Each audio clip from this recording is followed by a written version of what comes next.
Jā, tad atrodamies Portugālē, Montogrē, aptuveni 1000 metru virs jūras līmeņa.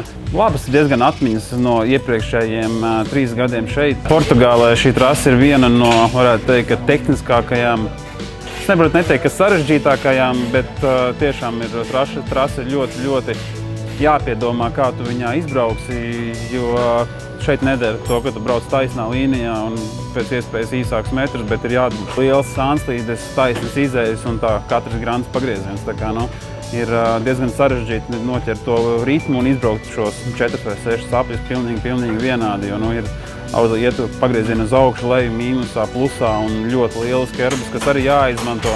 Un trāpot kerbēt, tu nevar zināt, kur tev mašīnu aizspriedīs un kāds būs nākamais pagrieziens. Tā kā, ir jābūt ļoti labiem regulējumiem, ne tikai mašīnai, bet arī braucējiem, bet ir jābūt saregulētam.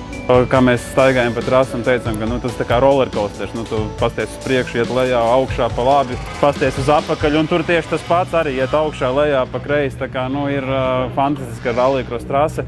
Pozitīvā ziņa to, ka tā ir tāda, īstā rallycross trase, kur nav iebūvēta kādā šosejas tipa sacensību trasē, un var kārtīgi izbaudīt to braucienu, ka tu tiešām jūti, ka tā ir rallycross mājvieta.